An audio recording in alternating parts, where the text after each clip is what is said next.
Chapter 2, from Anya's perspective. Blood and Roses. I've been chatting with this girl for a month now. She told me her name is Nicole, but we mostly use our nicknames when we talk. It all started when I was messaged in the comments section on YouTube. A few weeks went by until Bloodthirsty added me as a friend on Discord. We exchanged numbers. "I saw you like vampires," she said with a laughing smiley. "Yeah, I think they're pretty cool." "Have you read Twilight or Interview with the Vampire? What's your favorite movie?" Nicole lives in Mannheim, just like her friend Teresa. So, only a stone's throw away from Heidelberg. The two girls have been wanting to meet me for a while, but I've never let myself be convinced. I'm not one to meet strangers that easily. Today is one of those days again. When I get home, the sun is setting. I try to bear the sight of my mother. She's fighting cancer, and the doctors aren't hopeful. It's eating her up. She stopped wearing a hat, and I see the toll the chemotherapy has taken on her. I don't want to think about it. If she leaves us, a world will collapse for me. I keep telling her to fight.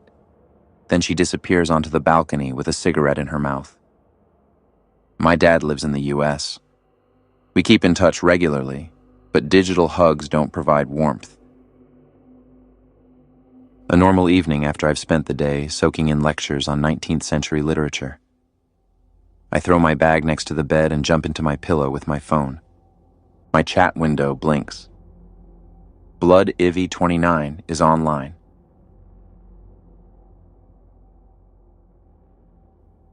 I lay my phone down and look at the ceiling, a lump in my throat. It's the stress and the constant fear. Fear that my mom might not be here tomorrow. Fear of not being enough. Fear of falling behind with my studies. Dad told me he broke up with his girlfriend, Sarah. The accident from back then, where two of their friends died, threw both of them off track, and the relationship suffered. I liked Sarah, but I only saw her a few times when I visited Dad in Kansas. A cheerful English girl from Cambridge. She's really cool and cute. No wonder Dad has fallen for her. He's always had a thing for blondes. I was happy for his luck, even if our family was falling apart. I just want both of them to be okay. Mom and Dad. He's probably with his buddy Jerry now, the one who moved to the border, almost living in Canada. I've forgotten the name of the village. Something with pine. Being half American is nice here. The soldiers have left their marks. In the American library, I'm a regular and always welcome. And every now and then, an old American soldier brings me a box of sweets from the US. My phone vibrates. I was just thinking about him. It's like we have some kind of mental connection. It's Dad. "Hey, Dad."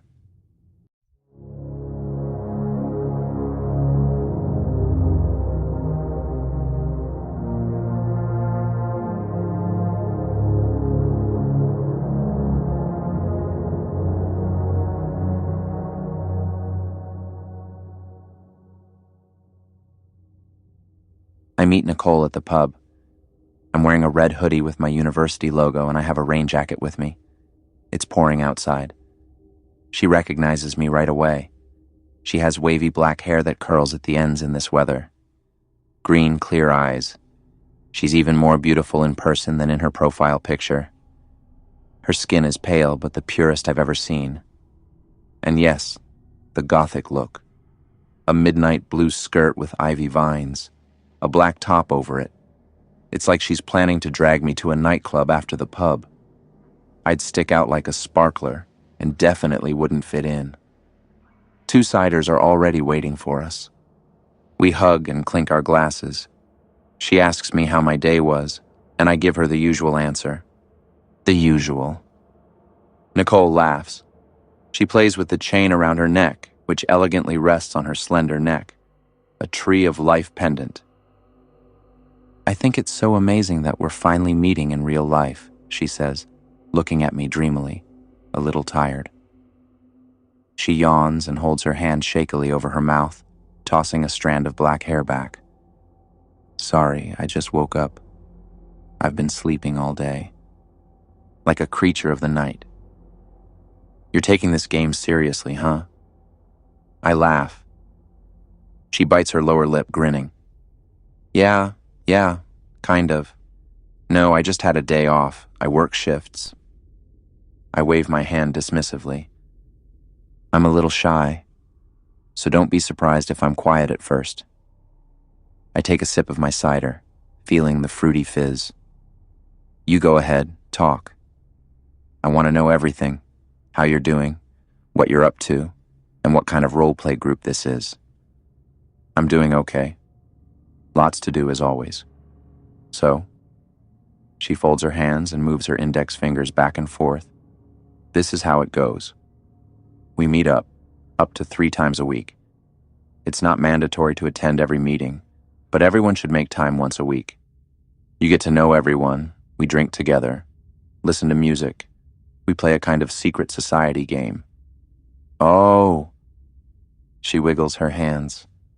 Like Illuminati on a vampire level, huh? Kind of, yeah. We pretend to be a secret order secretly ruling the city. Then we meet with other groups, complete quests, and earn points, like doing a blood delivery for a friendly house. It's really laid back and fun. I'm already tipsy. My cheeks feel warm. Do I have to show up in goth gear or something? I smile. Nicole answers with an ecstatic grin and waves her hand. No. You come however you feel best. We always accept people as they are, because only when someone feels completely comfortable can they reach their potential. Most of us girls wear dresses. The guys wear shirts or suits, elegant and festive, but relaxed and laid back works too. Just be yourself. You can come just as you are. Just like that. I tighten my hoodie. With this sweater and the jacket? Of course, why not? She clicks her tongue. Our glasses are empty. She gestures with her glass. Another round. It's on me, my dear. I think about it. Okay, one more, I sigh. Do they have any with pear flavor? I'll check. Nicole stands up and walks to the bar. I feel comfortable. No idea how she does it. Is it her relaxed vibe? Or is it just the cider? I've never felt so at ease with someone I'm meeting for the first time in person. Nicole brings me a cider with pear flavor. Thanks, Nicole. No problem. When do you guys meet up? Actually, tonight, in 1 hour, you can still join us. I'm kind of nervous. You don't need to be. Everyone's really nice there. No psychos, we don't want them either. These subculture goth bloodsuckers can go screw themselves. You'll meet people who are into fantasy. Nerd might not be the right word, but just cool and creative people. They really want to meet you. You told them about me? I ask, surprised. I almost choke on the cider. Yeah, sure. I told them that you like vampires and live nearby. That's a little too much for me. How long have they been keeping an eye on me? Well, I went through a vampire phase when I was 14 to 17, but I'm 20 now. I still think they're cool, but they're just overdone now. Vampire books have turned into erotic novels with cheap flea market romance. Twilight and Interview with a Vampire were good books. Everything else is just a tired knockoff. That's my opinion. I take a sip. I know, Nicole snorts, her hand on her forehead. It's so annoying. As soon as normals discover something, it gets cringy. It's the same with all things. It happened with those creepypasta stories, too. As soon as normies find them, you can't even stand the crap anymore. But it's cool that we're finally meeting, Nicole. If I hadn't written those comments back then, you'd never have noticed me. She blows up her cheeks. Yeah, you're right about that. So let's toast to that. The glasses clink. I could drink this stuff like water. Now I'm finally warming up socially. I just saw that you liked vampires. What movies and shows you've watched. You were in Dance of the Vampires 3 years ago, my favorite musical. I even got an autograph from the Count and took a picture with him. Nicole's eyes light up when she talks about vampires. She and her friends really seem to have studied me. She even talks about YouTube comments I made 2 years ago. Nicole continues, and then I thought I'd message you, because I'm looking for like-minded people. Uh-huh, I laugh, raising both eyebrows. So you stalked me. Is that what you do with everyone you want to recruit for your group? Only if they seem cool. That's a little creepy. Nicole rests her head on her elbow. It's creepier if you're sitting at home with no friends and talking to the wallpaper. Anything that gets the job done is fair game. True.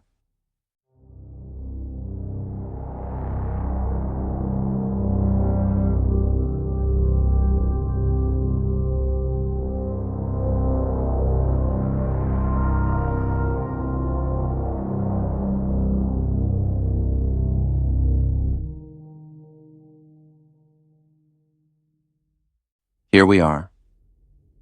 The rain blurs the warm light from the street lamps like melting gold. I'm standing under Nicole's umbrella. We're in front of a historic building in Heidelberg's old town. From here, you can see the bridge and the castle. This old building looks like a little castle itself. There's light shining through the windows. I can see candles. Oh my God, what kind of world am I about to enter? Help. Nicole rings the doorbell. She smiles at me. Relax, take it easy. Okay, I whisper. I feel the cold creeping into the back of my neck. The door opens with a creak. A young man greets us. Nice face, brown, short-cropped hair. He's dressed casually in a t-shirt and jeans. He hugs Nicole and kisses her cheek. Look, Justin, I've brought some fresh blood, she giggles, wrapping her arm around me. The young man looks at me with interest.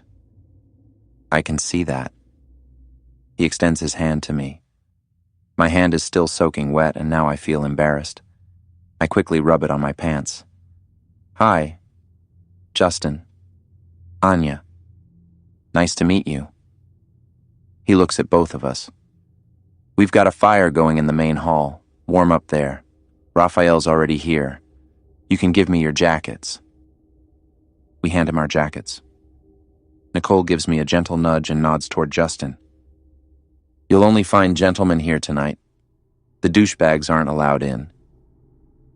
We wipe the dirt off our shoes. Nicole folds up the umbrella and shakes off the remaining water. It's the pleasant smell of age. This building tells old stories and calls for new adventures to unfold within its walls. Golden candle holders with red candles provide light. A crystal chandelier hangs from the ceiling. A fire crackles softly in the fireplace in front of us. A leather seating area surrounds a stone table. My gaze lingers on the red carpets hanging on the walls, embroideries of roses and oriental patterns. I've stepped into another world. There are different rules here, I get the feeling. Someone rises from their chair. They're facing the flames in the fireplace. They're holding a glass in their left hand. Nicole pushes me toward the fireplace. The stranger nods a greeting to my new friend. He looks at me. His gaze pierces through me. My stomach flips. I feel as if I'm spellbound. Raphael Lacroix. You must be Anya, right? Welcome to Blood and Roses. A young man, mid-20s, well-groomed, good-looking, a strong jawline and clear, dark eyes. His brown hair is shaved short on the sides and gets longer on top. A shirt wraps around his athletic body in elegant black. We shake hands. He leans forward, gently strokes my ankle, and kisses my hand. I'm overtaken by a tingling sensation. Suddenly I feel both warm and cold, alternating. I stutter. My nervousness keeps my vocal cords locked. She's a little shy. It's no big deal. Can I get you something to drink, Anya? His words sound like a melody, warm and smooth, as if he were giving a voice to the glow of the fire. I already had 2 ciders, I murmur shyly. I hear footsteps creaking. I now see there's an upper floor, a gallery with a staircase made of dark wood. A girl in a blue dress stands on the lower step. Her hair is like spun gold. Nicole and Raphael smile. The girl walks toward me. Her eyes are sparkling. "Hi, Anya. So cool that you're here." The girl with the blonde curls and ice blue eyes squeaks. "You already know each other," Nicole says. I look at her. I have no clue. "Hello? Little Nightshade 105? "Oh, Teresa." "Good morning," she sings and spreads her arms. I walk into her embrace. She hugs me tight. "Didn't you have plans already?" I ask, confused. "Oh, it's all taken care of. It wasn't a big deal. Did you have fun?" She looks at me and Nicole. We nod. "Raphael, give us some of that good wine." Raphael gives a small bow. "As you wish, my dear Blood Ivy." He offers us a seat by the fire and returns with a bottle of wine. Teresa brings crystal glasses. It's cozy here.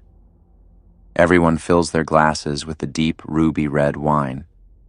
Raphael personally hands me my glass. We toast. The first sip brushes over my lips. The wine is sensational. This is the best wine I've ever had. "So, what do you think of the wine, Anya?" Raphael asks me. I suck on my lip, letting the aftertaste linger in my mouth. "This is the best wine I've ever had." "What kind is it?" "My family owns vineyards in the Palatinate," he says proudly. "Forget everything you thought you knew about wine. The best wine comes from Germany, from Palatinate vineyards, especially when they're owned by a Lacroix." He pats his chest with pride. I'm still a bit tipsy from the cider, but this wine has a special effect. Suddenly, I feel so awake, gaining a mental clarity.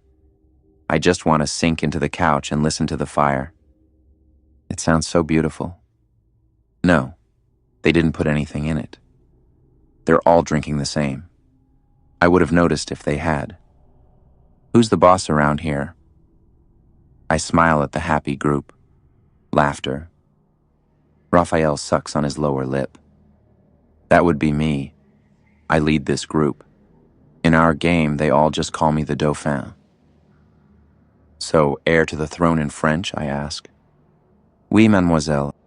I am German, but my ancestors were refugees from France, Huguenots. I play a French nocturnal prince." "And are you playing tonight?" "We're taking it easy tonight," answers the prince. Teresa crosses one leg over the other, balancing her wine glass on her knee. "We play 3 times a week. Again tomorrow. But we also meet just to chat and have a drink. We're always looking for new faces who want to be part of the game. And you all have the time for this?" "We're all working or studying, but this is our hangout. After all, we're friends." Nicole snorts. "We also go on trips. Last year we visited Bran Castle in Transylvania, or went together to the musical dance of the vampires. So, we do quite a few trips." Shuffling footsteps. I look up. Justin leans against the doorframe behind us, letting his arm dangle. And as soon as the curb gets raised outside, we do our usual evening ritual, drinking virgin's blood and all that. It's just getting harder to find. That's the tragic part. Raphael raises his hand, suppressing a laugh. "My dear Justin, don't disturb our guest." "He's just kidding," Teresa whispers in my ear. Justin laughs and pushes off. He plops down next to us on the leather couch. He smiles at me, raising an eyebrow. Our glasses clink. "To our lovely guest." Justin raises his voice. "To Anya." They all hum in turn. "Thank you." I fold my hands in my lap. Justin continues. "Today, it's just the 4 of us. But usually, you can expect about 10 people. But they're all really nice. They're all unique, but no one is creepy. They're all chill and cool. Raphael, Nicole, Teresa, and Justin. I need to remember those names. And how long have you been doing your Blood and Roses game? Ugh. Raphael rolls his eyes. Let me think. About 5 years. Other groups have only been around for 6 months. Justin blows air through his cheeks. That's rough, man. We should probably get a lineup soon. Watch out. The more people there are, the quicker the existence of Nightwalkers gets noticed. I tease the group, pointing a finger. Anya's absolutely right, Raphael says, pointing at me. The masquerade must be protected at all costs. Justin clicks his tongue and sets his empty wine glass down. I know a thing or two about secret societies, and my great-grandfather wanted to become a Freemason. They kicked him out, though. 2 black balls, and he was gone. Then he became a regular guest at the Sippungens of the Schlaraffen Order, and later even a member. Didn't those old guys worship the owl and pretend to be knights? Raphael asks. Oh, nobody knows them. Nicole sings from the armchair, both feet propped up. Exactly. But my great-grandfather helped us acquire this property. It temporarily served as a rake for the Schlaraffens. We finance it through donations, Justin says. Teresa chimes in. And the city supports our project. Young creative people, you know. Art funding and all that jazz. Come by tomorrow. Raphael stops, a finger to his lips. Wait. We won't be here tomorrow. We're invited to Luna. Luna? I raise an eyebrow. Nicole puts her arm around my shoulder and tugs at my hair. Luna's lair. We meet with other players there. We dance and sing. Sometimes we do karaoke and movie nights. It's our own nightclub. Nobody gets in except us. Your own nightclub? Come on. No, really? Teresa squeals. Her golden curls shake. Raphael, who I guess I should call Dauphin from tomorrow on, clears his throat. Nicole can pick you up at the station tomorrow. It's best to come an hour early. I don't like it myself when you show up somewhere and get immediately overwhelmed by what feels like 1,000 people. The room fills up slowly, and you'll have time to acclimate socially. Spoken like an introvert. Raphael folds his hands and leans forward. He gives me a reassuring smile that could melt the ice. I notice his cheekbones.